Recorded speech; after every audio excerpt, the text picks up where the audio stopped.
तो चलिए यहाँ पे शुरू कर लेते हैं आज के मॉक टेस्ट। इसमें देखिए सबसे पहले एज यूजुअल हम शुरू करेंगे हिस्ट्री के 5 प्रश्नों के। तो घटनाचक्र का मॉडल नंबर 7 है, यहाँ पे हम करने वाले हैं। इससे पहले हम 6 करा रखे, तो उनको जाकर देखना बिल्कुल ना भूलें। तो चलिए देख लेते हैं पहला क्वेश्चन। ठीक है, तो इसमें कहा गया कि निम्नलिखित में से किसे मृतकों का टीला नाम से जाना जाता है। ठीक है, मृतकों का टीला नाम से किसे जाना जाता है, तो इसका राइट आंसर हो जाएगा यहाँ पे मोहनजोदाड़ो। ठीक है, मोहनजोदाड़ो आपका एकदम करेक्ट आंसर हो जाएगा। अगले क्वेश्चन की तरफ चलते हैं। तो कहा गया कि ऋग्वेद का प्रमुख देवता कौन है। ठीक है, जो ऋग्वेद है इसका प्रमुख देवता जो है वो कौन माना जाता है, तो इसका राइट आंसर होगा दोस्तों, आप सभी लोग जानते हैं कि ऑप्शन नंबर बी, जो अग्नि है ना, अग्नि देवता, इनको ऋग्वेद का प्रमुख देवता माना जाता है, क्योंकि इनका जो है 200 सूक्त समर्पित हैं इनके जो ऋग्वेद में है, और 250 बार यहाँ पर इनका जो है वर्णन किया गया है लगभग। ठीक है, याद रखेंगे। चलिए अगला क्वेश्चन देखिएगा। तो कहते हैं कि महावीर का जन्म जो है वो कहाँ पर हुआ था। ठीक है, महावीर का जन्म है वो कहाँ पर हुआ था, तो ऑप्शन नंबर 3 की अगर बात कर लेंगे दोस्तों, तो कहा गया कि इसका राइट आंसर होगा आपका ऑप्शन नंबर कुंडलग्राम। ठीक है, वैशाली का कुंडलग्राम जो है यहाँ पर महावीर जी का जन्म हुआ था। अगला क्वेश्चन देखिए, तो कहते हैं दीवाने खैरात नाम से एक अलग विभाग की स्थापना किसने करी थी। ठीक है, दीवाने खैरात नाम से एक विभाग की स्थापना करी गई, तो वो किसके द्वारा करी गई, याद रखेंगे, फिरोज शाह तुगलक के द्वारा। किसके द्वारा, फिरोज शाह तुगलक के द्वारा। अगले क्वेश्चन की तरफ चलते हैं। तो कहा गया यहाँ पर कि निम्नलिखित में से आपको यहाँ पे 4 दिए हुए हैं ऑप्शन, तो इसको आपको मिलान करना है। ठीक है, सम्राट दिया हुआ है और यहाँ पे मकबरा दिया हुआ है, तो किसका कहाँ मकबरा है ये हम जल्दी से देख लेते हैं। ठीक है, तो 5 में अगर आप देखिएगा तो बाबर जो है इनका मकबरा कहाँ है, काबुल में स्थित है, आप सभी लोग जानते हैं। अकबर का सिकंदराबाद में है, जहांगीर का यहाँ पर देखेंगे कि लाहौर में स्थित है, और शाहजहाँ का ये आगरा में स्थित है। ठीक है, तो इस तरीके से ये मैच हो जाएगा, आप इसको देख लीजिएगा। पाँचों चारों अलग अलग भी याद करेंगे तो वो भी आपके लिए अच्छा होगा कि अलग से भी पूछा जा सकता है।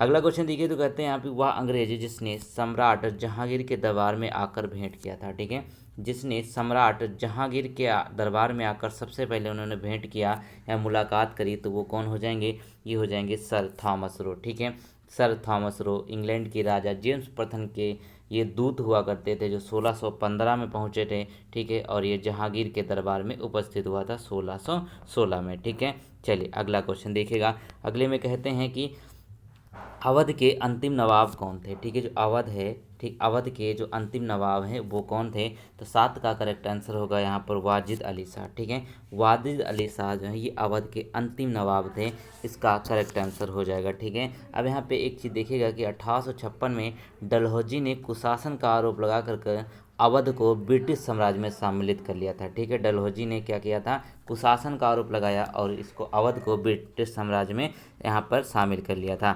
अगला क्वेश्चन 8 में देखिए, तो कहते हैं मेरे शरीर पर पड़ी एक एक लाठी की चोट ब्रिटिश राज के ताबूत की एक एक कील की यहाँ पे सिद्धि होगी, तो इसका किसका कथन है, यहाँ पर देखेंगे ये कहा गया था। क्वेश्चन नंबर 8 जो है बी, यानी कि लाला लाजपत राय के द्वारा इसको कहा गया। तो आप सभी लोग जानते हैं इनकी मृत्यु जो है वो लाठी चार्ज में ही हो गई थी, इसीलिए ये कथन जो है ये बहुत ही फेमस है, तो याद रखेंगे। अगला क्वेश्चन देखिए तो कहते हैं यहाँ पर कि स्वतंत्रता प्राप्ति के समय भारतीय राष्ट्रीय कांग्रेस का अध्यक्ष कौन था। ठीक है, जब स्वतंत्रता प्राप्त हो गया तब यहाँ पर देखिएगा 1947 की बात कर रहे हैं, तो यहाँ पर भारतीय राष्ट्रीय कांग्रेस का अध्यक्ष कौन था, तो 9 का करेक्ट आंसर क्या हो जाएगा, JB कृपलानी। ठीक है, JB कृपलानी इसके करेक्ट आंसर हो जाएंगे। अब यहाँ पे अगला क्वेश्चन देखिएगा, प्रश्न संख्या 10 में देखिए, तो कहते हैं कि कर्जन ने भारत का विभाजन कब किया था। ठीक है, अब देखिएगा इनको बंगाल विभाजन के नाम से भी इसको जाना जाता है। ठीक है, 1905 की बात है जब इन्होंने इसका विभाजन किया था लॉर्ड कर्जन के द्वारा। अब इसको रद्द भी कर दिया गया था 1911 में, किसके द्वारा, लॉर्ड हॉर्डिन के द्वारा इसको रद्द कर दिया गया था। अगला क्वेश्चन देखिए, तो कहते हैं कि पाक जल संधि भारत को किस देश से अलग करती है। ठीक है, एक पाक जल संधि है जो भारत को किस देश से अलग करती है, तो आप सभी लोग जानते हैं 11 का राइट आंसर हो जाएगा। यहाँ पर जो पाक स्टेट है वो भारत और श्रीलंका के मध्य में एक यहाँ पर कहते हैं ना कि मध्य स्थित है। ठीक है, याद रखेंगे, पाक जल संधि का मतलब ये नहीं कि पाकिस्तान से। अगला क्वेश्चन देखिए, तो कहते हैं उज्जैन किस नदी के तट पर स्थित है। ठीक है, उज्जैन जो है वो किस नदी के तट पर स्थित है, तो 12 का करेक्ट आंसर क्या होगा दोस्तों, वो हो जाएगा यहाँ पर आप जानते हैं कि उज्जैन जो है ये क्षिप्रा नदी के तट पर स्थित है। ऑप्शन नंबर 20 का एकदम करेक्ट है। अगला क्वेश्चन देखिए, तो कहते हैं जिम कॉर्बेट राष्ट्रीय उद्यान भारत के किस राज्य में स्थित है। ठीक है, जिम कॉर्बेट राष्ट्रीय उद्यान जो है ये भारत के किस राज्य में स्थित है, तो इसका राइट आंसर क्या हो जाएगा, 13 का आप लोग सभी जानते हैं कि उत्तराखंड में जिम कॉर्बेट है। तो एक चीज़ यहाँ पे देखिएगा, इसका जो पहले 1936 की बात है, तो सबसे पहले ये राष्ट्रीय उद्यान किस नाम से था, ये हेली राष्ट्रीय उद्यान था, ये सबसे पुराना है, ठीक है। और इसी का नाम यहाँ पे चेंज करके जिम कॉर्बेट राष्ट्रीय उद्यान कर दिया गया, उत्तराखंड राज्य में स्थित है। अगला क्वेश्चन कहता है यहाँ पर कि एम्स्टर्डम की राजधानी क्या है, ठीक है। जो एम्स्टर्डम है इसकी राजधानी क्या है, तो 14 का करेक्ट आंसर होगा यहाँ पर बी, यानी कि नीदरलैंड की राजधानी क्या है, एम्स्टर्डम, ठीक है। ऑप्शन नंबर बी इसका एकदम करेक्ट हो जाएगा। चलिए अगला क्वेश्चन यहाँ पे देखिएगा, कहते हैं कौन से पर्वत एशिया को यूरोप से अलग करते हैं, ठीक है। एक पर्वत है जो एशिया को यूरोप से अलग करता है, ठीक है। तो 15 का राइट आंसर क्या होगा दोस्तों, यहाँ पे हो जाएगा यूराल पर्वत, ठीक है। ऑप्शन नंबर सी करेक्ट हो जाएगा। जो यूराल पर्वत है वो एशिया को यूरोप से अलग करता है। अगला क्वेश्चन 16 कहता है कि जीएसटी काउंसिल की अध्यक्षता कौन करता है, ठीक है। जीएसटी काउंसिल जो है उसकी अध्यक्षता किसके द्वारा करी जाती है, तो इसका राइट आंसर क्या हो जाएगा, केंद्रीय वित्त मंत्री, ठीक है। केंद्रीय वित्त मंत्री के द्वारा यहाँ पर जीएसटी काउंसिल की अध्यक्षता करी जाती है, ठीक है। सीधी बात करते हैं यहाँ पे क्वेश्चन की, बकवास कम करेंगे। पीडीएफ चाहिए तो एक चीज़ यहाँ पे बता देंगे, पीडीएफ अगर आपको चाहिए रिवीजन मटेरियल तो आप हमको मैसेज कर सकते हैं, व्हाट्सएप पे आपको मिल जाएगी, ठीक है। डिस्क्रिप्शन में मटेरियल है, चेक कर लीजिए। तो कहते हैं यहाँ पर कि वाणिज्य बैंक का राष्ट्रीयकरण कब हुआ, ठीक है। जो वाणिज्य बैंकें हैं ना उसका राष्ट्रीयकरण किया गया वो किस सन में किया गया, तो 17 का करेक्ट आंसर होगा यहाँ पे 1969, ठीक है। 1969 में यहाँ पर क्या होता है, बैंकों का राष्ट्रीयकरण किया जाता है। 14 प्रमुख वाणिज्यिक बैंकें थीं, ठीक है। तो चलिए इसका करेक्ट आंसर हो जाएगा। अगला क्वेश्चन देखिएगा, तो कहते हैं 18 में कि जो आपका CRR है ना उसका असंक्षिप्त रूप क्या है, CRR का फुल फॉर्म क्या होगा, तो 18 का राइट आंसर देखिएगा तो हो जाएगा यहाँ पे कैश रिजर्व रेशियो, यानी कि आपका नगद आरक्षित अनुपात, ठीक है। नगद आरक्षित अनुपात, ऑप्शन नंबर बी करेक्ट होगा, कैश रिजर्व रेशियो, ये आपका एकदम सही है। अगला क्वेश्चन देखिए, तो कहते हैं यहाँ पर कि प्रधानमंत्री जनधन योजना की शुरुआत किस वर्ष करी गई, ठीक है। प्रधानमंत्री जनधन योजना की शुरुआत होती है 2014 में, ठीक है। सभी ने इसके लिए खाते खुलवाए थे, आप सभी को पता है। अगला क्वेश्चन देखिएगा, तो यहाँ पे कहते हैं कि आर्थिक कार्यों के क्षेत्र मुख्यतः कितने भागों में बटे हुए हैं, ठीक है। जो आर्थिक कार्य है ना इसके क्षेत्र मुख्यतः कितने भागों में बटे हुए हैं, तो 20 का करेक्ट आंसर होगा यहाँ पर ऑप्शन नंबर सी, ये 3 भागों में बटे हुए हैं, ठीक है। किसमें है, एक तो प्राथमिक है, दूसरा द्वितीयक है, तीसरा तृतीयक क्षेत्र। प्राथमिक, द्वितीयक और तृतीयक यानी कि प्राइमरी, सेकेंडरी और टर्सरी, ये आपके क्षेत्र बटे हुए हैं। अगला क्वेश्चन देखिए, तो कहते हैं यहाँ पर कि भारतीय संविधान की प्रस्तावना में किस प्रकार के न्याय की बात नहीं कही गई है, ठीक है। किस प्रकार के न्याय की बात नहीं कही गई प्रस्तावना में, ठीक है। तो क्या होगा, प्रस्तावना में क्या नहीं आ गया है, तो 21 का करेक्ट आंसर होगा यहाँ पर आपका। एक तो आर्थिक बात कही गई है, सामाजिक कही गई, राजनीतिक कही गई, लेकिन लोकतांत्रिक यहाँ पर नहीं कहा गया है, ठीक है। लोकतांत्रिक जो है यहाँ पर वो नहीं कहा गया है। अगला क्वेश्चन देखिए, तो कहते हैं कि अभिव्यक्ति की स्वतंत्रता किस मौलिक अधिकार के अंतर्गत आती है। अभिव्यक्ति की हम बात कर लेते हैं, तो आप सभी जानते हैं जो संविधान का भाग 3 है इसमें आपको मौलिक अधिकार देखने को मिलते हैं, ठीक है। अब ये अभिव्यक्ति की स्वतंत्रता जो है मैंने बोलने की आज़ादी है, ये किसके समझ आता है, तो इसका करेक्ट आंसर क्या हो जाएगा, ये स्वतंत्रता का अधिकार रहेगा, ठीक है। क्योंकि आप स्वतंत्र हैं, अपनी बात रख सकते हैं, कहीं भी किसी के सामने आप बोल सकते हैं, लेकिन गलत नहीं बोल सकते, ठीक है। तो कहते हैं कि निम्नलिखित में से कौन से भारतीय संसद के संगठक हैं। भारतीय संसद के जो संसद जो हमारी होती है ना संसद, वो कितने संगठन से मिलकर बनी है, आप सभी लोग जानते हैं 3 से बनी है, ठीक है। एक तो होता है लोकसभा, दूसरा होगा राज्यसभा और तीसरा होता है राष्ट्रपति, ठीक है। तो क्या होगा यहाँ पर आपका पहला, दूसरा, तीसरा, यानी कि डी ऑप्शन इसका एकदम करेक्ट हो जाएगा। अगला क्वेश्चन देखिए, तो कहते हैं भारत में उच्च न्यायालय की मुख्य न्यायाधीश बनने वाली पहली महिला कौन थी, ठीक है। भारत में उच्च न्यायालय की मुख्य न्यायाधीश बनने वाली जो पहली महिला हैं वो कौन सी हो जाएंगी, तो 24 का करेक्ट आंसर हो जाएगा लीला सेठ, ठीक है। लीला सेठ जो है उच्च न्यायालय की बात कर रहे हैं यहाँ पर, तो उसकी पहली महिला न्यायाधीश बनने वाली पहली महिला हो जाएंगी लीला सेठ, ठीक है। अगला क्वेश्चन देखिए 25 कहता है कि किसी राज्य के राज्यपाल के रूप में नियुक्ति के लिए भारत के संविधान द्वारा निर्धारित न्यूनतम आयु कितनी है। अब राज्य के राज्यपाल की नियुक्ति के लिए जो निर्धारित आयु रखी गई है वो रखी गई है 35 साल, ठीक है। राज्यपाल के लिए कितनी है, 35 साल है। 35 साल यहाँ पर देखिएगा कि आपके राज्यसभा मेंबर के लिए भी रखी जाती है, ठीक है। 25 साल जो है आपके किस चीज़ के लिए, लोकसभा सदस्य के लिए रखी जाती हैं। 26 देख लेते हैं, साइंस के 5 क्वेश्चन।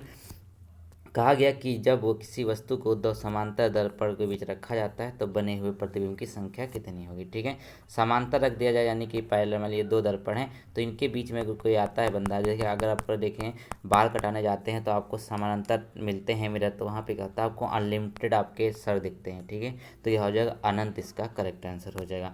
अगला क्वेश्चन यहाँ पे कहता है कि निम्नलिखित में से कौन सा अम्ल चींटी के डंक में पाया जाता है। ठीक है, चींटी का डंक है, इसमें कौन सा एसिड पाया जाता है, तो आप लोग सभी जानते हैं, ये हो जाएगा कौन सा आपका, चलिए जल्दी से बताइए, 27 का करेक्ट आंसर क्या हो जाएगा, मेथोनाइक एसिड या फिर इसको फॉर्मिक अम्ल भी कहा जाता है। ठीक है, चलिए अगला क्वेश्चन देखिए, तो कहते हैं यहाँ पर कि निम्नलिखित में से किस अम्ल को अम्लों का राजा कहा जाता है। ठीक है, यहाँ पे कहते हैं कि इक्यूरेजिया जो होता है वो यहाँ पे क्या होगा, बेसिकली वो दूसरी चीज़ हो जाती है जिसमें सोना और चांदी वगैरह सब कुछ यहाँ पे गल जाता है, लेकिन अम्लों का राजा किसे कहा जाता है, यानी कि जो किंग ऑफ एसिड्स किसे कहा जाता है, तो वो हो जाएंगे सल्फ्यूरिक एसिड। कौन सा होता है, H2SO4। ठीक, H2SO4 ये सबसे स्ट्रांग होता है, इसीलिए इसको कहा जाता है। अगला क्वेश्चन देखिए, तो कहते हैं यहाँ पर कि कवकों के अध्ययन को क्या कहा जाता है, जो कवक होते हैं इसके अध्ययन को क्या कहा जाता है, तो 29 का करेक्ट आंसर हो जाएगा यहाँ पे माइकोलॉजी। ठीक है, माइकोलॉजी इसका करेक्ट हो जाएगा, ये कवकों के अध्ययन को कहा जाता है। 30 में कहते हैं कि निम्नलिखित में से कौन सा जल में घुलने वाला विटामिन है, तो ये हो जाएगा यहाँ पे विटामिन सी। ठीक है, दो विटामिन होते हैं, विटामिन बी और सी, तो उस बी और सी दोनों जो है घुलनशील होते हैं जल में, इसीलिए आपका राइट आंसर हो जाएगा यहाँ पे बी और सी। अगले क्वेश्चन चलते हैं। तो गाइस यहाँ पे देखिएगा, तो कहते हैं 51 में करंट अफेयर के प्रश्नों को देख लेते हैं। तो भारत संयुक्त अरब अमीरात व्यापक आर्थिक भागीदारी समझौता किस तिथि के से आधिकारिक रूप से लागू हो गया था। ठीक है, भारत संयुक्त अरब अमीरात व्यापक आर्थिक भागीदारी की बात करते हैं तो ये किसको लागू हो गया था, याद रखेंगे 1 मई 2022 में। ठीक है, 1 मई 2022 में ये लागू हो गया था।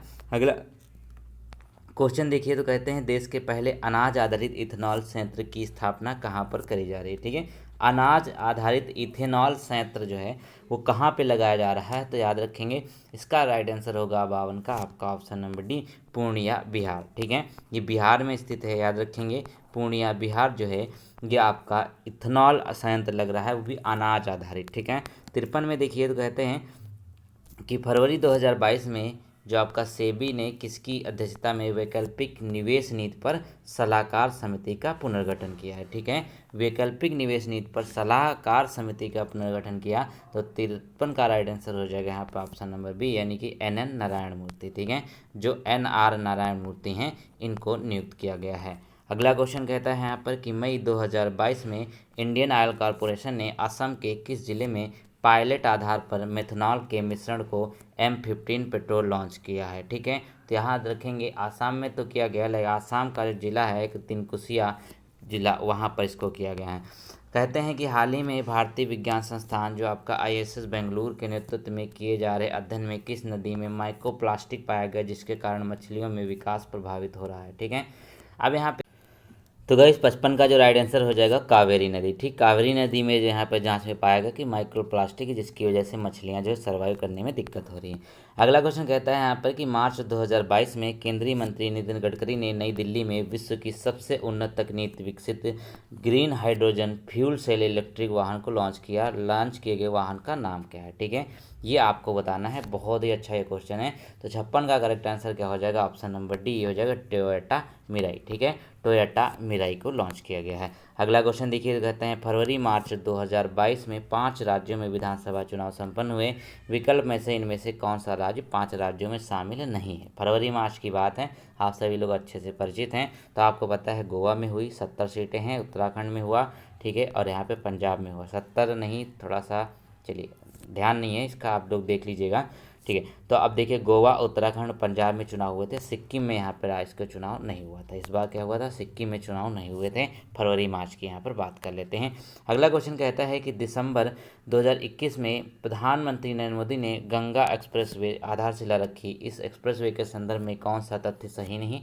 अब गंगा एक्सप्रेसवे है जो ना, ये बहुत इंपॉर्टेंट है ना, तो इसी को हम यहाँ पे देखेंगे। 58 में कहते क्या हैं कि पहला जो पॉइंट है उसको देख लेते हैं। 18 सितंबर 2021 को नरेंद्र मोदी ने शाहजहांपुर उत्तर प्रदेश में इस एक्सप्रेसवे की आधारशिला रखी, बिल्कुल सही बात है। यह एक्सप्रेसवे पूर्वी उत्तर प्रदेश को पश्चिमी उत्तर प्रदेश से जोड़ेगा, बिल्कुल ठीक बात है। इस एक्सप्रेसवे की लंबाई 593.947 किलोमीटर यानी कि टोटल 594 किलोमीटर बैठती है, ये भी सही है। तो ऑप्शन नंबर डी इसमें गलत हो जाएगा, यानी कि ये क्या है, ये यहाँ पर नहीं होगा। अगला क्वेश्चन देखिए, तो कहते हैं अगस्त 2021 में राष्ट्रपति से मंजूरी मिलने के बाद 127वें संविधान संशोधन 2021 को किस अधिनियम के रूप में अधिसूचित किया गया है, ठीक है। कौन सा अधिनियम के रूप में इसको अनुसूचित किया गया है, तो 59 का करेक्ट आंसर क्या होगा दोस्तों, सी हो जाएगा। 105वां संशोधन अधिनियम है ये, ठीक है। अब देखिए विधेयक और संशोधन में अंतर होता है। विधेयक है 127वां और यहाँ पे संशोधन जो है वो 105वां है, ठीक है। चलिए अगला क्वेश्चन कहता है नवंबर 2021 के कौन स्वीडन की पहली प्रधानमंत्री बनी है, ठीक है। स्वीडन की पहली प्रधानमंत्री बनी है, तो 60 का करेक्ट आंसर होगा ऑप्शन नंबर डी, यानी कि हो जाएंगी मैग्डालेना एंडरसन, ठीक है। कौन हो जाएंगी, मैग्डालेना एंडरसन जो हैं ये पहली महिला प्रधानमंत्री चुनी गई हैं स्वीडन की। अगला क्वेश्चन देखिए, यहाँ पे जनरल अवेयरनेस के 10 क्वेश्चन आने हैं आपके एग्जाम में, ठीक है। अब मैं कह रहा हूँ कि आप वीडियो को लाइक जरूर कर दें, ठीक है। हरिप्रसाद चौरसिया डैश बजाने के लिए जाने जाते हैं, ठीक है। हरिप्रसाद चौरसिया जो हैं ये जानते हैं आप लोग बांसुरी बजाने के लिए जाने जाते हैं, ठीक है। किस के जाने जाते हैं, बांसुरी बजाने के लिए जाने जाते हैं। कहा गया कि द्वीप क्षेत्रों सहित भारत के समुद्र तट की अनुमानित लंबाई कितनी है, ठीक है। द्वीप क्षेत्रों सहित भारत के समुद्र तट की जो अनुमानित लंबाई है 62 का करेक्ट आंसर हो जाएगा यहाँ पे आपका 7516.6 किलोमीटर। ये यहाँ पे द्वीप को मिला करके बात करे जा रहे हैं, ठीक है, द्वीप को मिला करके। अगला क्वेश्चन कहता है कि निम्नलिखित में से कौन सा देश आसियान का सदस्य नहीं है, ठीक है। आसियान जो है आप सभी लोग जानते हैं कि संगठन है, तो इसका सदस्य नहीं है, तो 63 का करेक्ट आंसर होगा वो हो जाएगा ऑप्शन नंबर बी, ठीक है। चाइना जो है ये आसियान का सदस्य नहीं है।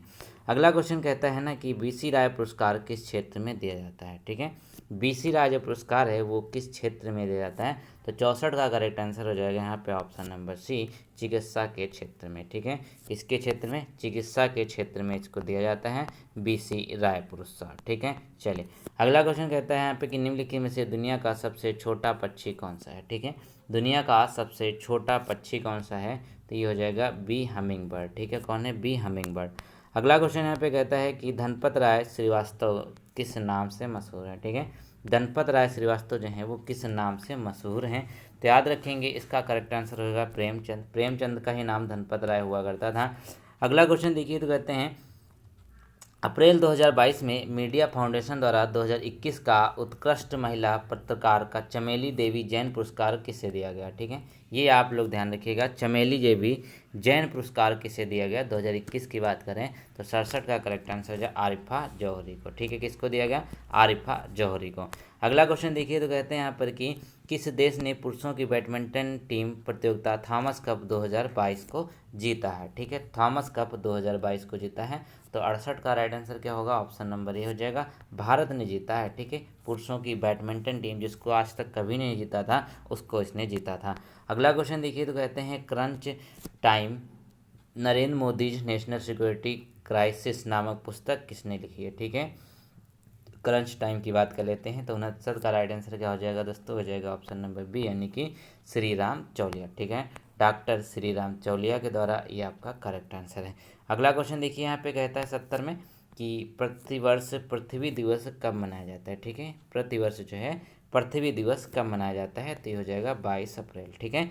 22 अप्रैल को हम पृथ्वी दिवस के रूप में मनाते हैं, ये प्रतिवर्ष मनाया जाता है। अब चलते हैं अगले प्रश्नों की तरफ। तो चलिए हिंदी के भी प्रश्नों को साथ में ही खत्म कर लेते हैं। तो कहा गया निम्नलिखित में से पुल्लिंग शब्द कौन सा है, ठीक है। इनमें से देखिएगा, तो कहते हैं पुल्लिंग शब्द कौन सा है, तो 36 का करेक्ट आंसर क्या हो जाएगा। देखिए नदी जो है वो बहती है, यानी कि स्त्रीलिंग का बहुत इलायची भी होती है, प्यास भी लगती है, लेकिन पानी जो है वो होता है, ठीक है, पानी पिया जाता है। तो हमारा सेंस क्या आ रहा है, ये पुल्लिंग का आ रहा है। अगला क्वेश्चन देखिएगा, कहते हैं यहाँ पे कपटी मित्र के लिए सही मुहावरा क्या होगा, ठीक है। जो कपटी मित्र है इसके लिए जो सही मुहावरा है वो क्या हो जाएगा, तो याद रखेंगे 37 का करेक्ट आंसर होता है आस्तीन का सांप, ठीक है। कहते हैं ना कि तुम आस्तीन के सांप हो, इसका मतलब क्या है, आप कपटी हैं, आप छली हैं, आप धोखेबाज हैं। अगला क्वेश्चन देखिए, तो कहते हैं यहाँ पे कि विनय पत्रिका की भाषा कौन सी है, ठीक है। अब विनय पत्रिका की भाषा एक क्वेश्चन कई बार पूछा जाता है, तो विनय पत्रिका की जो भाषा है वो कौन सी हो जाएगी, तो 38 का राइट आंसर होगा दोस्तों यहाँ पे ब्रज भाषा। ठीक है, विनय पत्रिका जो है वो ब्रज भाषा में लिखी गई है। अगला क्वेश्चन देखिएगा, तो कहते हैं कौन सा शब्द भ्रमर का पर्यायवाची नहीं है। ठीक है, भ्रमर का जो पर्यायवाची नहीं है उसको देख लेंगे।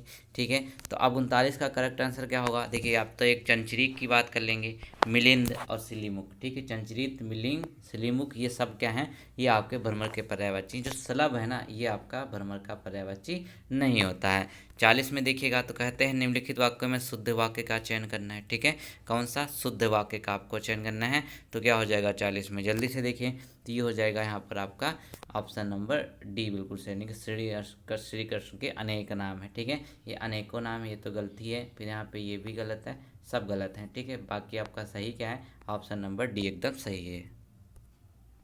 तो दोस्तों आज के प्रैक्टिस सेट में बस इतना ही, क्योंकि अब देखिए समय कम बचा है, तो जितना ज़्यादा आप जीएस पे फोकस कर पाते हैं, क्योंकि इसमें क्या है 60 नंबर आपका कवर होता है पूरा पूरा। ठीक है, लगभग 60 नंबर का आपके पास कवर होता है। तो ये 60 नंबर अगर आप अच्छा कर लेते हैं तो आप जो पैसेज वगैरह तो वो तो आप बहुत आसानी से कर लेंगे। ठीक है, पैसेज है, मैथ भी हो जाती है, रीजनिंग बहुत ही आसान आती है, हिंदी भी आ जाएगी, इंग्लिश भी आ जाएगी। ठीक है, लेकिन जीएस जो है ना, इसमें आप लोग अगर दिक्कत कर गए ना तो बहुत प्रॉब्लम होगी। तो इसीलिए हम यहाँ पे जीएस की प्रैक्टिस ज़्यादा करा रहे हैं। Thank you so much.